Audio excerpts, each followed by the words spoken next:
What up, my fellow Knicks fans? This is your guy Marcellus Ease, and don't panic quite yet. Now in this segment, we'll be taking a look at the Knicks in their final 2 games against the Celtics, as the dynamics of this series kind of changed a little bit, and it actually resembles a lot of what will take place in the Indiana Pacers series, especially with Game 5 in Boston. But we'll dive deep into a few different concepts, especially pertaining to Mr. Jalen Brown, as he had to be perfect for the rest of this series. And ironically, the Celtics had him guard Jalen Brunson. So there was a lot put on his shoulders right there. But hey, I'm not going to say no more. Let's just get to it. I tell people all the time, you ain't see nothing or experience nothing until you in the garden when it's rocking. You understand? When it's rocking, there's no better place in the world to be in. Alcohol, right? You know, to start this off, the Knicks, of course, they were going to close this shit out. Make no mistake about it. There was a lot of naysayers, but sometimes in the playoffs, things are not necessarily about the obvious. And in Game 5, I'm not going to lie, there was a lot of things that stuck out, a lot of nuances that took place, especially with the way the Celtics were playing and the versatility that was given back to them from a former Knick, Luke Kornet. Who the fuck would have thought this? But the versatility that he gave them at center, closing out on some of the Knicks shooters and also protecting the rim, something the Celtics were missing in games 1, 2, and 4. Kristaps Porzingis and Al Horford, I said it before, those two players look like aging centers. But again, Luke Kornet gave the Celtics some of that versatility back that they were missing from those two. And before we get to the film, ironic enough, LeBron James had touched base on this as he spoke on the real power of the Golden State Warriors, which was the versatility that Draymond Green allowed them to have. Very similar to the way it played out for the Boston Celtics with Luke Kornet in Game 5. You guys check it out, and every once in a while, I'll check in. And you talk a little bit about versatility and how that can change a series when it's like the last card to play.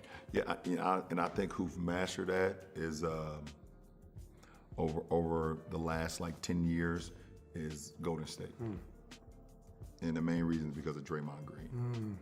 When we played them in 2015 in the finals, I believe they started the series off.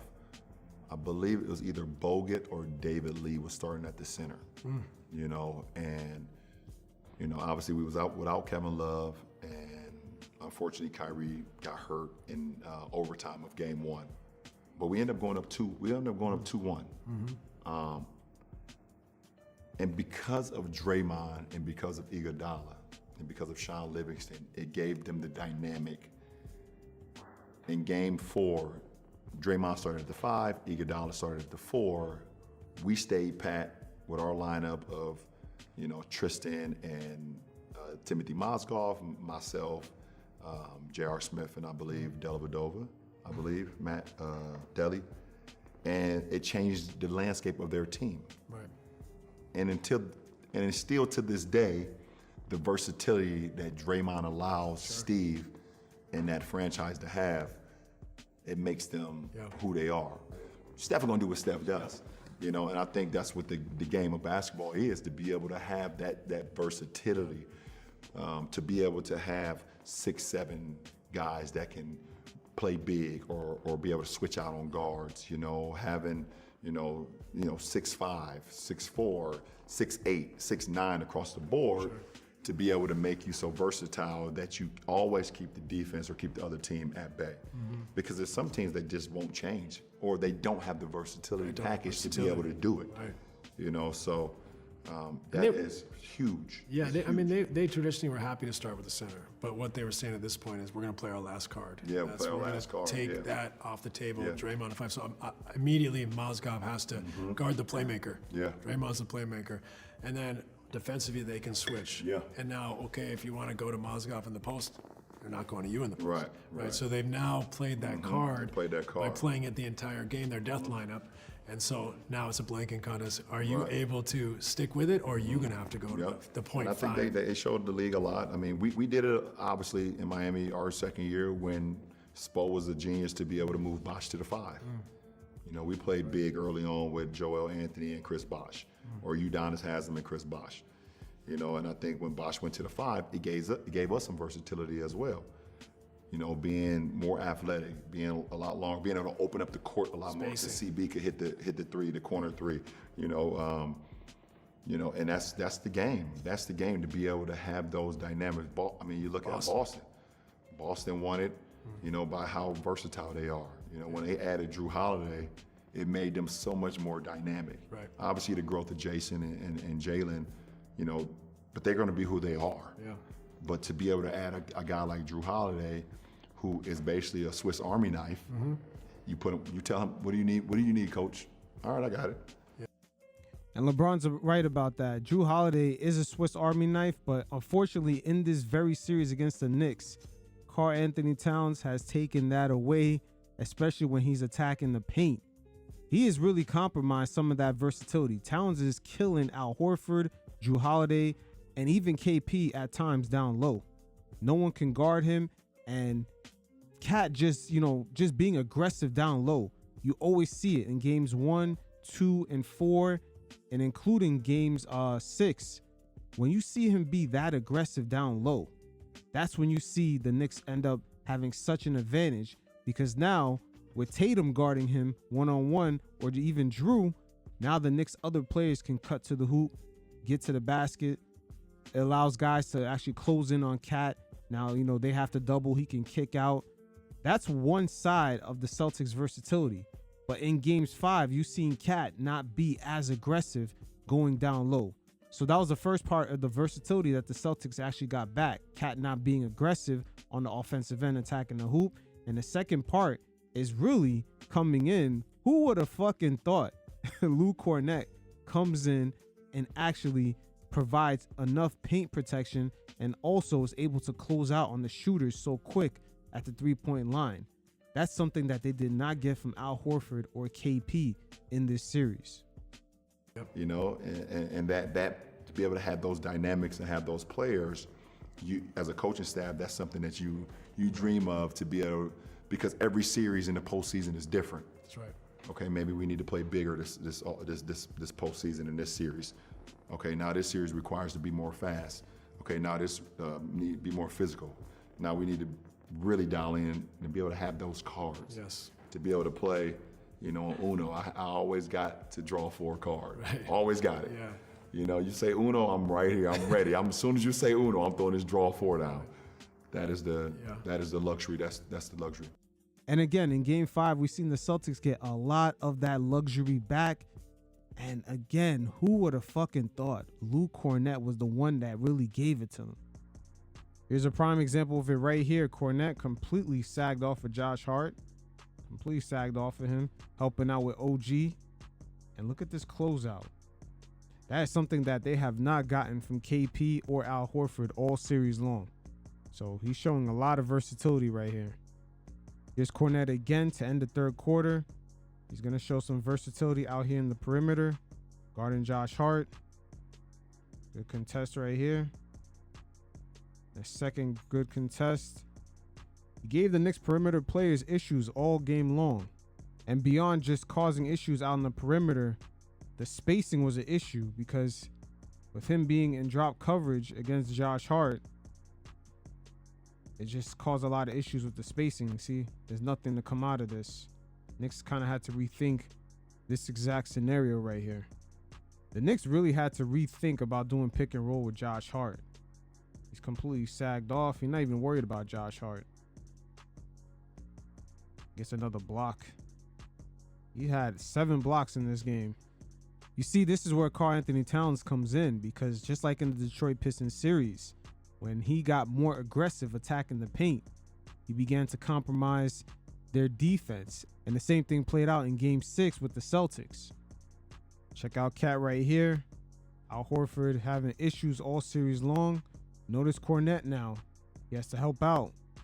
And this is where Josh Hart, normally with him sagged off, he could start getting some offensive boards.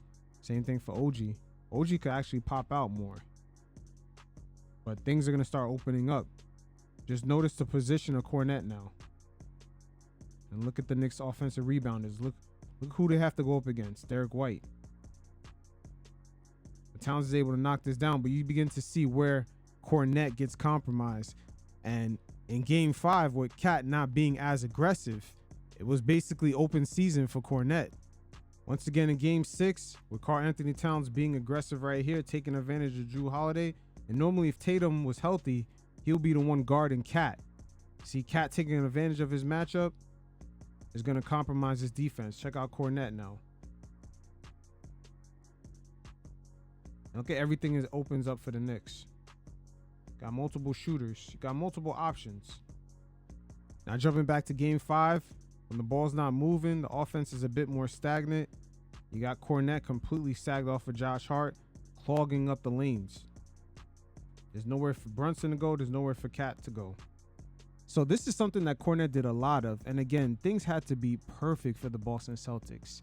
The Knicks had bad perimeter offense from Mikal Bridges as well as OG Anunoby. Jalen Brunson getting into foul trouble. Cat not being as aggressive as far as attacking the hoop throughout most of the game. These things allow Kornet to back off of Josh Hart, crowding up the attacking lanes and also getting all them fucking blocks. I mean, my man had a nice block party in this game, I'm not gonna lie. But the odds of him repeating that for the rest of this series was very slim. Make no mistake about that. And speaking of odds, the reigning finals MVP, Jalen Brown, had to be perfect in this series going forward. I mean, my man was making great decisions, and ironically enough, he was playing defense on Jalen Brunson throughout all of game 5. So they had put a lot on his shoulders to carry going forward to kind of begin to close out this series. So he would have to be perfect for the rest of the way. And in game 5, he had 26 points with 12 assists on 52% shooting while guarding Jalen Brunson. So you got to ask yourself, what are the chances of him putting a performance like that in every single game for the rest of the series? Yeah, Jalen Brown was working hard in game 5, just exerting a lot of energy on both ends of the floor. But you know, with Brunson, it's only a matter of time until he figures out how to get a shot off against you. Jalen Brown definitely had to change the way he guarded him in game 6 because he got into foul trouble for most of the game and he ended up fouling out with about 2 minutes left in the third quarter. That's why I say the Celtics had to be perfect the rest of the way. But in this series, after Tatum got hurt, it kind of changed a little bit. It was less about the one-on-one matchups, especially for the Knicks defensively. As in game 5, a lot of the dynamics that played out with a lot of the off-ball running and cutting and ghost screening by the Boston Celtics, this is exactly how the Indiana Pacers play. So game 5 was sort of a sneak preview on what this Knicks defense should focus on, getting ready for the Indiana Pacers series. Here's a perfect example right here. Check out Pritchard. He's going to act like he's going to screen Mitch, but it's really a ghost screen. And the Pacers play in a very similar fashion. It's going to generate some open looks, and he had options too. There's Derek White, and if OG closed out on Derek White, they got Al Horford. The Pacers love to play like this. The Celtics, just like the Pacers, at this very moment in game 5, they don't have any dominant perimeter players. So guys love to run these ghost screens and just create different kinds of opportunities. Here's another example right here. These 3-man actions right here. The Knicks going to have to be very detailed on it. Kornet with a quick roll. Knicks kind of lose track of him. Kornet right here, showing some smart veteran presence. Now look at off this toss. He's going to quickly roll.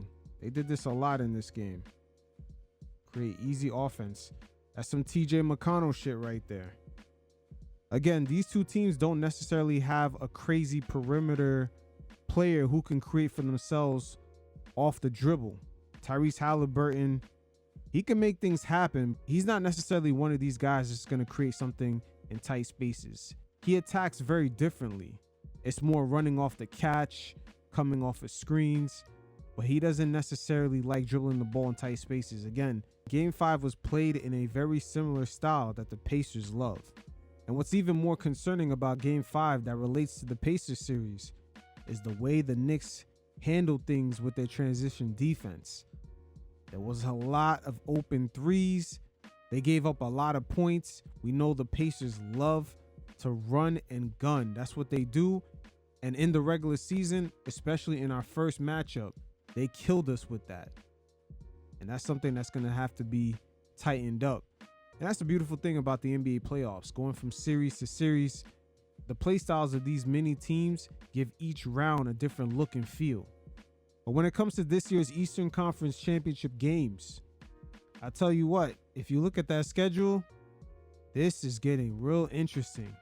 For the entirety of this series, there's only 1 day off in between each game. I've never seen the NBA have this tight of a window for a conference championship series. And the way things played out last year with the Pacers, the Knicks not being able to just close out game 3 and take that 3-0 lead, the longer the series kept going, the more fatigue kept on playing a role, because the Pacers love to run and gun, as we all know.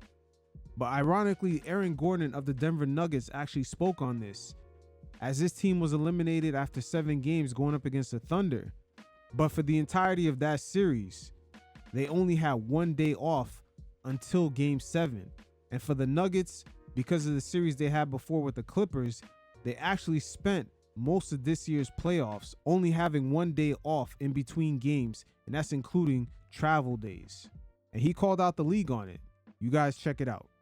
Really appreciate it if there were a couple of days in between games in the playoffs instead of every other day, regardless if you go 7 games. And I understand if you do your work early and you get first seed, then you can have some time off. But I think the days in between games, not just off day and a travel day, but a travel day and a recovery day, just two days. I think the product of the game would be a lot better. I think there'd be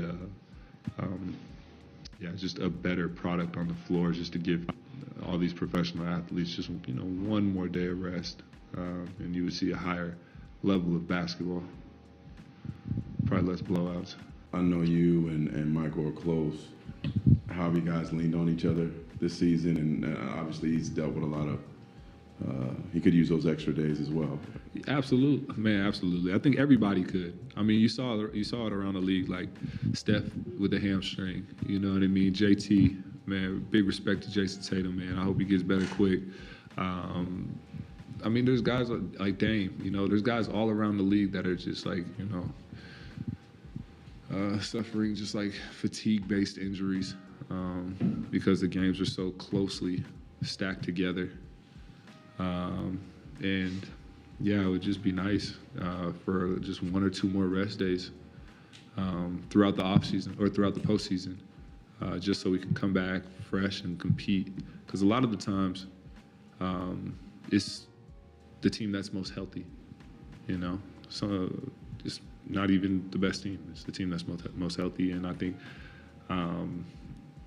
what I try to talk to MPJ about is just rest your mind, rest your body, relax, and then when it's time to get back to training, refocus and narrow your focus and understand what the goal is.